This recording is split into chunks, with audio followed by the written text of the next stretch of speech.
বান্দারে এই মানুষগুলো সেদিন বড় আফসোস করবে আর কি কথা বলতে থাকবে তোমরা শুনে নাও ওয়ালাউ তারা ইদ ওয়াকিফু আলান নারি ফাকালু ইয়া লাইতানা নুরাদ্দু ওয়ালা নুকাযযিবা বিআয়াতি রাব্বিনা ওয়া নাকুনা মিনাল মুমিনিন। এ বান্দা শোনো, ওয়ালাউ তারা, তুমি যদি সেদিন দেখো, কি দেখবে? ইদ ওয়াকিফু আলান নার, কিছু মানুষ আছে যারা বেঈমান মুশরিক, ইসলামের পথে যারা জীবনটাকে চালায় নাই, ওই মানুষগুলোকে আল্লাহ পাক রব্বুল আলামিন জাহান্নামের উপর যখন রাখবেন, বিপদের সম্মুখীন যখন হয়ে যাবে, তখন তারা বলবে ইয়া লাইতানা নুরাদ্দু ওয়ালা নুকাযযিবা। প্রথম যে কথাটা বলেছি, ওই মানুষগুলো বলবে আল্লাহ এটা তো আমরা সহ্য করতে পারবো না, এই দাও দাও করা লেলিহান শিখা, এমন তেজওয়ালা গুণ সহ্য করার মতো কোনো ক্ষমতা তো আজ আমাদের নাই। আল্লাহ দয়া করে তুমি আমাদেরকে দুনিয়ায় যাওয়ার সুযোগ করে দাও। যেই দিনের কথা বলছি, এই দিনটা হয়ে যাবে বড় কঠিন।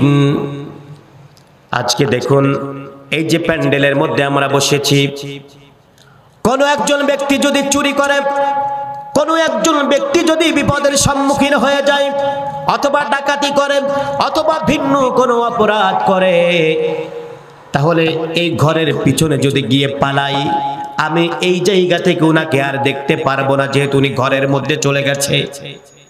অথবা ভিন্ন কোন একটা কাপড়ের পিছনে গিয়ে উনি যদি পালান, তাহলেও আমি দেখতে পারবো না। কিন্তু আল্লাহ পাক রব্বুল আলামিন বলেন, বান্দারে ও অপরাধীরা ভালো করে শুনে নাও, সেই দিন তো তুমি ধরা পড়ে যাবে, যেদিন আফসোসের দিন হবে।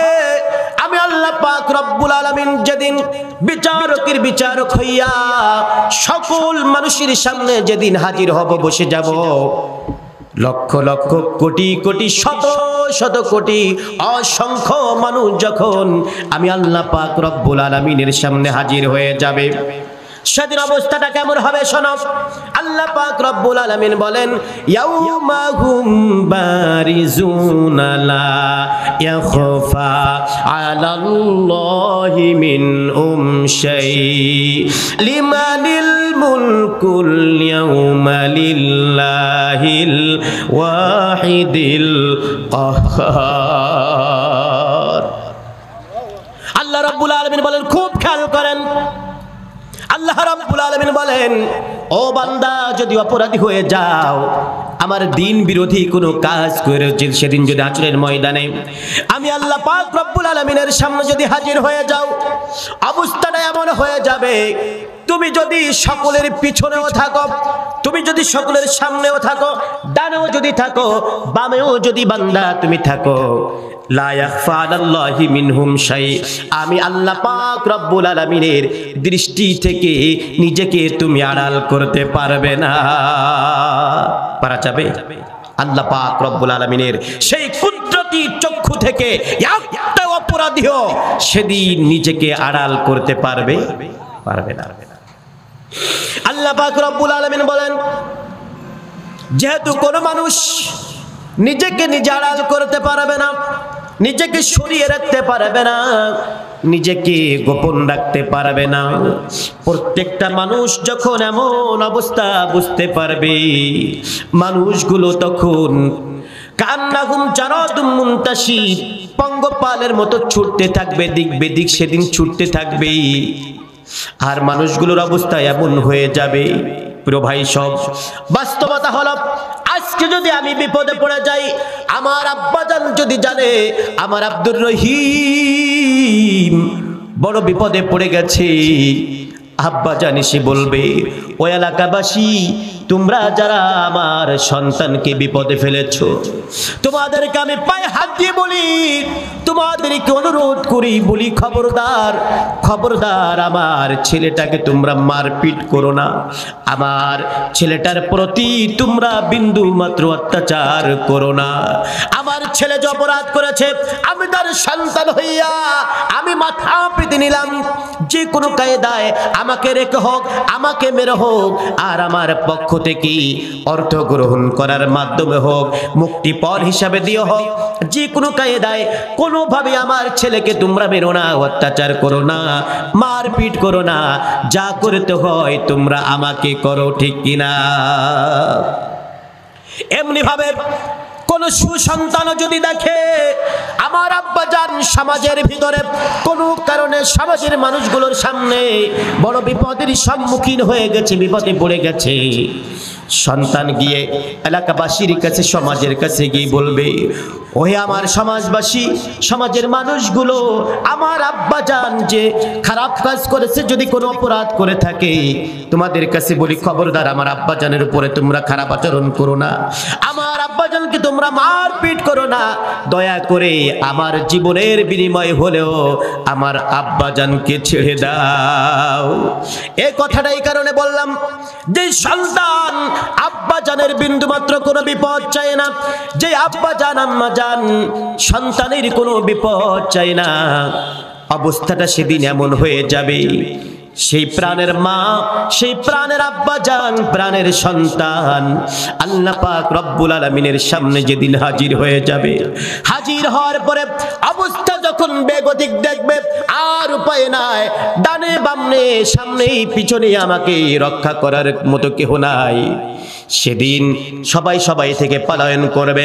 আল্লাহ রাব্বুল আলামিন বলেন, ইয়াউমা ইয়াফিরুল মারউ মিন আখিহি ওয়া উম্মিহি ওয়া আবিহি ওয়া সাহিবাতিহি ওয়া বানি। আমার ভাইয়েরা, কিচ্ছা কাহিনী বলার দরকার নাই, সরাসরি দালিলিক ভাবে আপনাদের সামনে নির্দিষ্ট সময়ের ভিতরে সম্পূর্ণ দিক নির্দেশনামূলক ভাবে কোরআনুল কারীম উপস্থাপন করে কিছু কথা বলতে চাই। সেদিন ওই প্রাণের আব্বাজান আপনার থেকে পলায়ন করবে, প্রাণের আম্মাজান আপনার থেকে পলায়ন করবে, প্রাণের সন্তান মা বাবার থেকে পলায়ন করবে। সেদিন সন্তান মা বাবাকে চিনবে না, আর মা বাবা গুলো সন্তানদেরকে চিনবে না, সবাই নিজেকে নিয়ে ব্যস্ত থাকবে। এমন কি অবস্থা এমন হয়ে যাবে, ওয়ালা ইয়াসালু হামিমুন হামিমা ইউবাসসিরুনাহুম ইয়াওয়াদ্দুল মুজরিমু লাউ ইয়াফতাদি মিন আযাব। ওয়ালা ইয়াসআলু হামিমুন হামিমা ইউবাসসিরুনাহুম ইয়াওয়াদ্দুল মুজরিমু লাউ ইয়াফতাদি মিন আযাব ইয়াউমিযিন বিবানি। খুবই গুরুত্বপূর্ণ কথা। বিশ্বাস করেন, প্রাণের বন্ধু, বন্ধু ছাড়া বন্ধু টিকতে পারে না, চলতে পারে না, বাঁচতে পারে না। বন্ধু যখন বিপদে পড়ে যায়, একজন বন্ধুকে যখন এলাকার 5টা 10টা যুবক এসে মারপিট করে, আর একজন বন্ধু জীবন বাজি রেখে তাকে বাঁচাতে চায়, ঠিক কিনা বলুন? ওই প্রাণের বন্ধু যখন বিপদে পড়ে যাবে, ওয়ালা ইয়াসআলু হামিমুন হামিমা, সেদিন কেহ কারোর সাথে কথা বলবে না, কেহ কারোর কাছে কোনো জিজ্ঞাসাবাদ কিছু করবে না যে বন্ধু এই হাসরের ময়দানে তুমি তো ঘুরে বেড়াচ্ছ, তুমি তো বিপদের সম্মুখীন হয়েছ, তোমার কি অবস্থা, আমি কি তোমাকে রক্ষা করতে পারি? না, এমন কোন অবস্থা সেদিন সুযোগ থাকবে না বন্ধুর কাছে। ইউবাসসিরুনাহুম, বন্ধু বন্ধুকে সেদিন দেখতে পারবে, উপকার ঠিকই করতে পারবো না, কিন্তু একটা চেষ্টা সেদিন বন্ধু করবে। কি চেষ্টা জানেন? আল্লাহ তাআলা বলছেন, ইয়াওয়াদ্দুল মুজরিমু লাউ ইয়াফতাদি মিন আযাব। যারা সত্যিকারে দিনের পথে তাদের জীবনটাকে পরিচালনা করতে পারে নাই, গুনাহে ভরপুর যাদের জিন্দেগি, অন্যায় অবিচার দুর্নীতি রাহাজানির ভিতর দিয়ে যারা তাদের জীবনটাকে পরিচালনা করছে, এই মানুষগুলো সেদিন আল্লাহ পাক রব্বুল আলামিনের সামনে হাজির হয়ে যাবে, আর বলবে আল্লাহ পাক রব্বুল আলামিনকে সেদিন বান্দা ঘুষ দিতে চাইবে। কি বলছি বলুন তো? ঘুষ দিতে চাইবে। আল্লাহ, আমি তো বিপদে পড়ে গেছি, এই যে নাও, এই যে আমার স্ত্রীকে দিলাম, এই যে আমার ভাইকে দিলাম, এই যে আমার বন্ধুকে দিলাম, এই যে আমার আত্মীয় স্বজনকে দিলাম, আমার এলাকার সকলকে দিলাম, তাম পৃথিবীর সকলকে তোমার কাছে আমি দিতে চাইলাম, তুমি অন্তত তাদেরকে কেন্দ্রময় রব্বুল আলামিন তুমি আমাকে অন্তত মাফ করে দাও। আপনাদের কি মনে হয় আল্লাহ পাক রব্বুল আলামিনের কাছে যখন সব কিছু কোনো বান্দা দিতে চাইবে, আসলে আল্লাহ পাক কি ঘুষ হিসাবে, মুক্তিপণ হিসাবে কিছু কি গ্রহণ করবেন? গ্রহণ করবেন না। আমার ভাইয়েরা, আল্লাহ পাক রব্বুল আলামিন তখন বলবেন, বান্দারি আমার কাছে মুক্তিপণ চলে না, আমার কাছে কোনো ঘুষ চলে না, ঘুষের কারবার শুধু চলছে দুনিয়ার ভিতরে, মুক্তিপণের ব্যাপার চলেছে শুধু দুনিয়ার ভিতরে। আজকের দুনিয়াতে আমরা দেখেছি যখন একজন অপরাধী সত্যিকার অপরাধ করে আর ঘরের মধ্যে বাড়ির মধ্যে সে পুলিশ যখন তাকে ধরে নিয়ে যায়, ধরে নিয়ে যাওয়ার পরে কারাগারে যখন তাকে ঢোকানো হয়, হঠাৎ করে ওসি সাহেবের কাছে ফোন যায়, হ্যালো আমি অমক সাহেব বলছি, আমি এমপি বলছি, মন্ত্রী বলছি, খবরদার আমার দলের নেতা, আমার দলের কর্মী, ওকে ছেড়ে দেন, কোনোভাবে রাখা যাবে না। অথবা আর এক দিক থেকে বলা হয়, স্যার আমি যে ছেলেটাকে আপনি ধরেছেন তার পিতা বলছি লক্ষ লক্ষ টাকা আপনার জন্য বাজেট হয়েছে, আগামীকাল সকাল 10টার ভিতরে আপনার অফিসে 1 লক্ষ টাকা চলে যাবে, আপনি ছেড়ে দেন। এ কথা শুনে ওসি সাহেব দারোগা সাহেবকে ডাকে, বলে যে এই দারোগা সাহেব, আপনি গতকাল যে আব্দুর রহিমকে ধরেছেন, আসলে আব্দুর রহিমের নামে কোনো কেস ছিল না, আপনি ভুল করে তাকে ধরে এনেছেন, আনতে হবে আব্দুল করিমকে, জলদি করে ওকে ছেড়ে দেন। আসলে ধরেছে ঠিকঠাক মতো, কিন্তু ব্যাপারটা হয়েছে কি টাকার কারবার। কিসের ব্যাপার বলুন তো? টাকার কারবার গোপনে হয়ে গেছে। এই যে ঘুষ পেল, এই যে মুক্তিপণ পেল, এটা পাওয়ার পরেই আব্দুর রহিম আব্দুল করিম হয়ে গেছে, সাথে সাথে ছাড় পেয়ে গেছে। ঠিক কিনা বলুন? এটা হয় শুধুমাত্র দুনিয়ার ক্ষেত্রে, কিন্তু আল্লাহ পাক রব্বুল আলামিনের কাছে এটা কোনোভাবেই গ্রহণযোগ্যতা পাবে না। আল্লাহ পাক রব্বুল আলামিন বান্দাকে বলে, এ বান্দারি, আমি আল্লাহ পাক রব্বুল আলামিনের সামনেই যখন তুমি হাজির হয়ে যাবে, বিপদের সম্মুখীন যখন বান্দা তুমি হয়ে যাবে, আমার কাছ থেকে বাঁচার জন্য তুমি তোমার সন্তানাদিদেরকে মুক্তিপণ হিসাবে আমাকে দিতে চাইবে, আমি আল্লাহ তাআলা তাদেরকে গ্রহণ করব না, তোমার ভাইকে গ্রহণ করব না, তোমার এলাকাবাসীদের ভিতর থেকে আমি আল্লাহ পাক কাউকে গ্রহণ করব না। তার কারণ হলো আমি আল্লাহ পাক রব্বুল আলামিন হলাম আহকামুল হাকিমিন, বিচারকের বিচারক, উত্তম বিচারক। আমি ডানও চিনি না, আমি বামও চিনি না, আমার পক্ষের লোক চিনি না, বিপক্ষের লোক চিনি না। সত্যিকারে বান্দা, তুমি যদি আমার ইসলাম বিরোধী, কোরআন বিরোধী, দিন বিরোধী জীবন যাপন করে আসো, এ বান্দা না, কাল্লা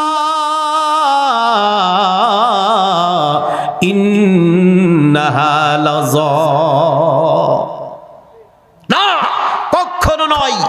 আমি রবের কাছ থেকে তুমি যদি আজকে রক্ষা পেতে চাও, মুক্তিপণ দিতে চাও, ঘুষ দিতে চাও, আমি আল্লাহ পাক রব্বুল আলামিন তোমার কাছ থেকে কোনো কিছুই গ্রহণ করব না।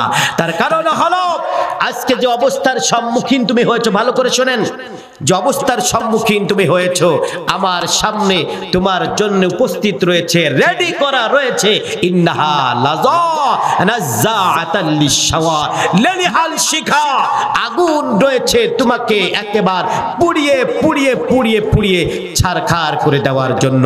বান্দা তুমি রক্ষা পাবে না। আমার ভাইয়ের বাবাজিরা, আল্লাহ পাক রব্বুল আলামিনের কাছ থেকে এমন হুঙ্কার বারবার যখন চলতে থাকবে, অবস্থা এমন বেগতিক হয়ে যাবে, আল্লাহ রাব্বুল আলামিন বলেন, শোনো বান্দারে, অবস্থাটা কত কঠিন হয়ে যাবে। ও বেঈমানেরা, ও গুনাহগার বান্দারা, দুনিয়ার সামান্য সময় পেয়ে, অল্প কয়েকদিন সময় পেয়ে দুনিয়ার মোহে পড়ে তোমরা যারা গুনাহের কাজের মধ্যে লিপ্ত আছো, ভালো করে শুনে নাও। আল্লাহ রাব্বুল আলামিন বলেন, শোনো, অবস্থাটা কত কঠিন হয়ে যাবে। ইয়াউমা তারাউনাহা তাযহালু কুল্লু মুরদিয়াতিন আম্মা আরদাআত। আজকের দুনিয়াতে দুগ্ধপোষ্য সন্তান, যে সন্তানটার বয়স এখনো পর্যন্ত 2 বছর অতিবাহিত হয় নাই, 2.5 বছর অতিবাহিত হয় নাই, এমন সন্তান তো মায়ের দুধ পান করে, ঠিক কিনা বলেন? এখন মনে করেন আম্মা জান একটা কাজ করতেছে, ভালো করে খেয়াল করবেন, মা একটা সংসারের কাজের মধ্যে লিপ্ত আছে, ওইদিকে সন্তানের খুব ক্ষুধা পেয়েছে। এমন সময় একদিকে সন্তান বারবার কাঁদতেছে, কান্নার আওয়াজ মায়ের কান পর্যন্ত পৌঁছেছে। এদিকে মা কাজ করতেছে। বলুন তো দেখি, আগে মা কাজ করে নাকি সন্তানকে দুধ খাওয়াই? কথা বলেন না? মায়ের কাছে অবশ্যই কাজ বড় নয়, বরং সন্তানকে দুধ খাওয়ানোরই দরকার, তার কাজটা বড়। আম্মা জানার দূরে থাকতে পারে না, যত কাজ থাকুক না কেন হাতের কাজ ফেলে রেখে জলদি করে সন্তানটাকে বুকে জড়িয়ে নেয়, সন্তানটাকে চুমা দেয়, মুখের 2 পাশে চুমাটা দিয়ে জলদি করে সন্তানকে বুকের সাথে জড়িয়ে নিয়ে দুগ্ধ পান করাই, দুধ খাওয়াই, ঠিক না বলেন? এই প্রাণের সন্তান অবস্থাটা কত কঠিন হয়ে যাবে। আল্লাহ পাক রব্বুল আলামিন বলেন, ইয়াউমা তারাউনাহা তাযহালু কুল্লু মুরদিআতিন আম্মা আরদাআত। এ বান্দা, সেদিন তুমি দেখতে পাবে দুগ্ধ দানকারিনী মা তার সন্তান দুধ খায়, এমন সন্তানকে এমন কঠিন অবস্থা দেখে মা দুধ খাওয়াতে ভুলে যাবে। এটাকে আমি বানিয়ে বললাম, বলেছেন কে? কে বলেছেন? সূরাতুল হজ্জের ভিতরে আল্লাহ রাব্বুল আলামিন 2 নম্বর আয়াতের মধ্যে বলেছেন, 17 পারার 11 নম্বর পৃষ্ঠার একবার শুরু থেকে আপনারাও দেখে নেবেন। অবস্থাটা কত কঠিন হয়ে যাবে, পরিস্থিতি কত ভয়াবহতা বিরাজ করবে। আল্লাহ রাব্বুল আলামিন বলেন, যেই সন্তানের কষ্ট মা দুনিয়ায় থাকা অবস্থায় দেখতে পারে নাই, যে সন্তানকে আম্মা জান দুধ পান করানোর জন্য সাথে সাথে সকল কাজকে ফেলে রেখে সন্তানকে দুধ খাওয়ায়, এমন অবস্থা হয়ে যাবে ওই মা সন্তানকে দুধ খাওয়াতে ভুলে যাবে, সন্তানকে কোলে নিতে ভুলে যাবে। শুধু তাই নয় রে বান্দা, শুনে নাও, আম্মা আরদাত ওয়া তাদউ কুল্লু যাতি হামলিন হামলাহা ওয়া তারান নাসা সুকারা ওয়া মা হুম বিসুকারা।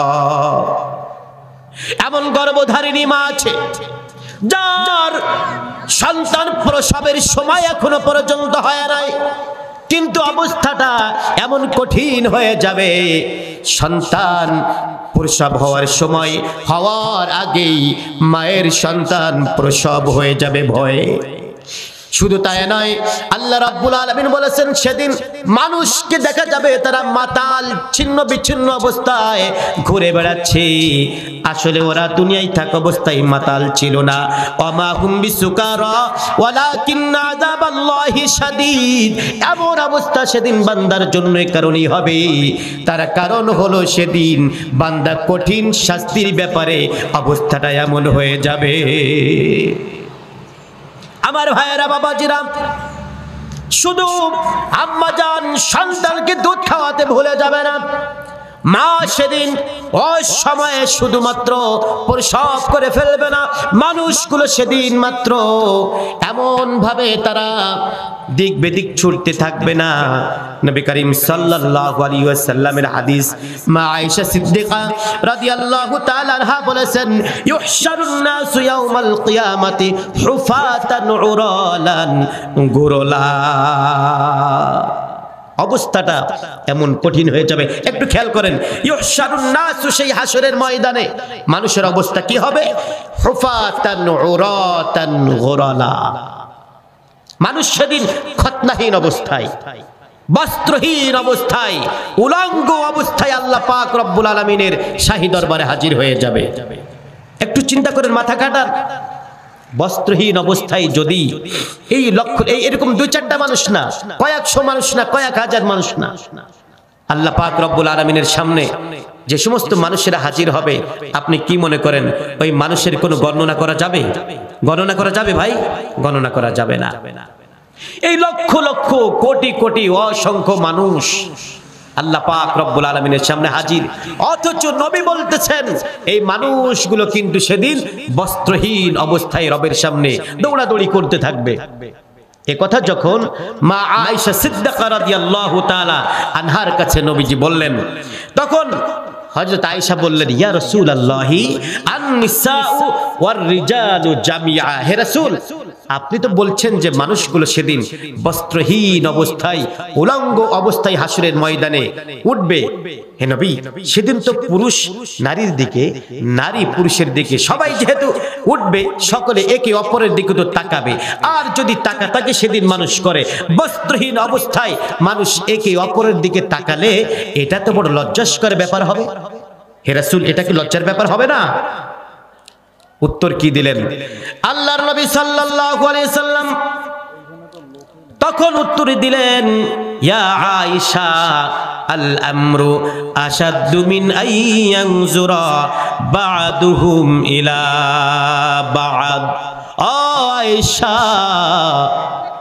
তুমি তো বলতেছো একজন মানুষ আরেকজন মানুষের দিকে তাকাবে, আরেকজন মানুষ আরেকজন মানুষের দিকে বস্ত্রহীন উলঙ্গ থাকার কারণে তাকাবে। আয়েশা রে, আমি তোমাকে বলছি আয়েশা, অবস্থা এমন কঠিন হয়ে যাবে, বিশ্বাস করো। মানুষ সেদিন মানুষের প্রতি দৃষ্টিপাত করার কোনো সুযোগ থাকবে না আয়েশা। সেদিন মানুষ শুধু বিচার বিচার বিচার বলে চিৎকার করতে থাকবে। আয়েশা, মানুষ সেদিন বিচার বিচার বলে চিৎকার করতেই থাকবে, কঠিন অবস্থা হয়ে যাবে। ও আয়েশা, আজকের দিনে দেখুন, আমরা অনেকে জানি আমেরিকার মহাকাশ গবেষণা সংস্থা নাসা জানিয়েছে এই দুনিয়া থেকে সূর্যের দূরত্ব কত বলতে পারেন আপনারা? 9 কোটি 30 লক্ষ মাইল। কত বলুন তো?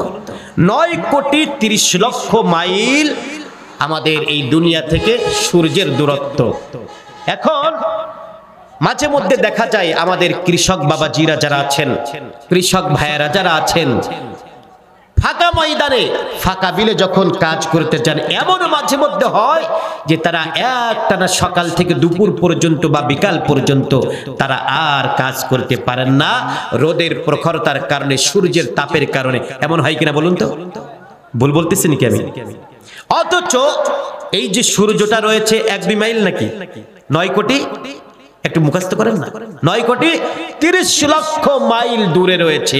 অথচ তার প্রখরতা, তার তেজ, তার তাপ দুনিয়ায় আসার কারণে অনেক সময় আমরা একটানা মাঠে কাজ করতে পারি না। আল্লাহর নবী বলেন, আয়েশা রে শোনো,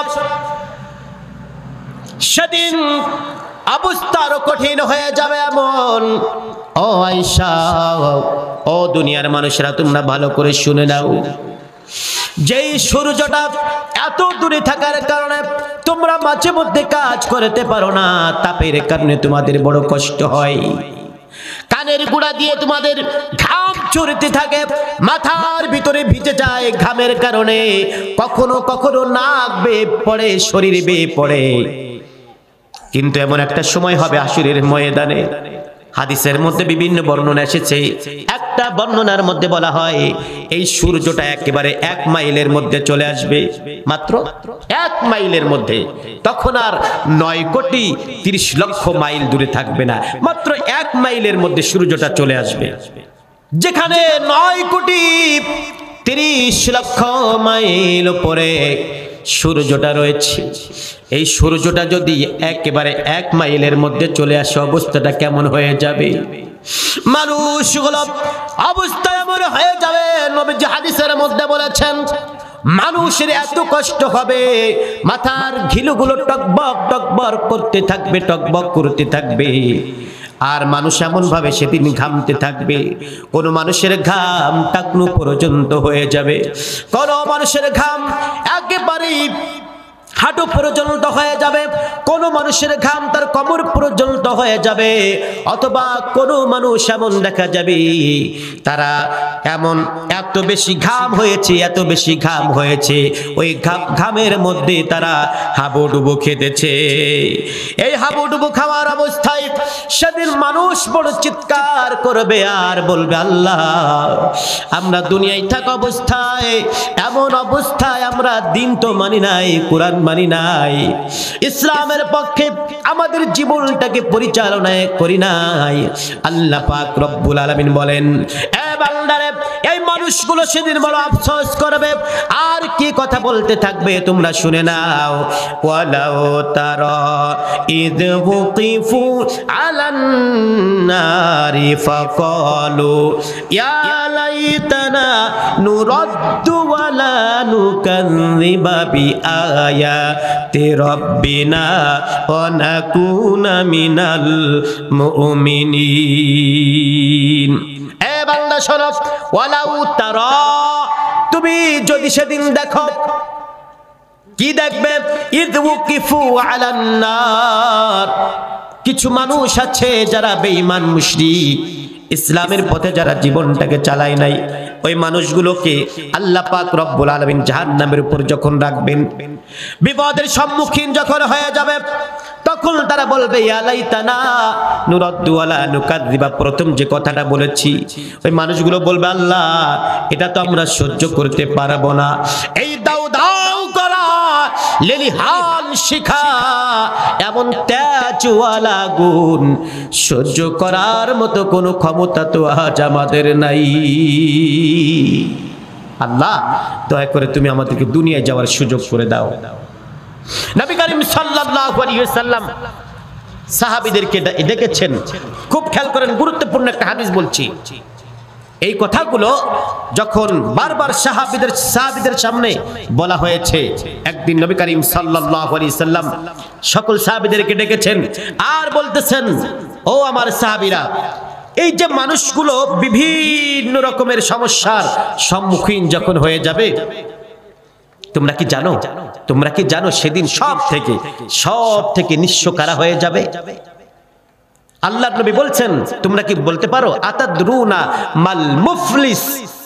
ওই বিপদের সম্মুখীন অবস্থায় যখন হয়ে যাবে মানুষ, তখন সব থেকে নিঃস্ব কারা হবে, সব থেকে অসহায় কারা হয়ে যাবে? তখন স্বাভাবিকভাবে আমরা যদি বলি, ভাই আপনি বলুন তো আমাদের মধ্যে সব থেকে নিঃস্ব কারা, আমরা বলবো যে যার টাকা নাই, যার পয়সা নাই, যার সম্পদ নাই, তারাই তো আমাদের মধ্যে নিঃস্ব, ঠিক না বলেন? তো এখন ওই কথার ধারায় আল্লাহর নবী সাল্লাল্লাহু আলাইহি ওয়াসাল্লামের প্রশ্নের জবাব হিসাবে সাহাবারা বলছেন, হে রাসূল, আমরা তো জানি যে মাল্লা দিরহাম লাহু ওয়ালা মাতা, যার কাছে টাকা নাই, পয়সা নাই, সম্পদ নাই, তারাই তো নিঃস্ব বলেই আমরা জানি। নবীজি সাল্লাল্লাহু আলাইহি সাল্লাম বলতেছেন, না সাহাবীরা, না, তোমরা যে ব্যাপারটা বলতেছো নিঃস্ব হিসাবে যে পরিচয়টা তোমরা দিচ্ছ, আসলে নিঃস্বের সংজ্ঞা এমন না। নিঃস্বের সংজ্ঞা কি? আল্লাহর নবী সাল্লাল্লাহু আলাইহি সাল্লাম বলেন, শোনো, আসলে নিঃস্ব কারা? ইন্নাল মুফলিসা মিন উম্মতি ইয়াতি ইয়াউমাল কিয়ামা। আপনাদেরকে ভালো করে বলি, একটু কান লাগান, এই হাদিসের সাথে হয়তো আমাদের জীবনের সংশ্লিষ্টতা রয়েছে। এই ময়দানে যারা আছি, হয়তো এমন হয়ে যেতে পারে এই হাদিসের সাথে আমার জীবনটা মিলে যাবে, আপনার জীবনটা মিলে যাবে, আপনার এলাকাবাসীর জীবনটা মিলে যাবে।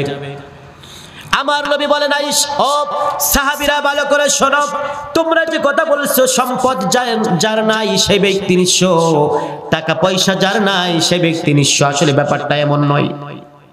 শোনো, আসলে কারা নিঃস্ব হবে? ইন্নাল মুফলিসা মিন উম্মতি ইয়াউমাল কিয়ামা, কিয়ামতের ময়দানে সব থেকে নিঃস্ব হবে ওই সমস্ত মানুষেরা। কারা? তারা হলো বিসলাতিন ওয়া সিয়ামিন ওয়া যাকাত, এমন কিছু মানুষ আল্লাহ পাক রব্বুল আলামিনের সামনে হাজির হয়ে যাবে, যারা আমলনামায় নামাজের নেকি থাকবে। কিসের নেকি বলুন তো? কিসের নেকি? নামাজের নেকি থাকবে। খুব খুব খেয়াল করেন, সত্যি আমি মানে আপনাদেরকে উদাত্ত আহ্বান করছি, কথাগুলো আমাদের জীবনের সাথে মিলে যাবে।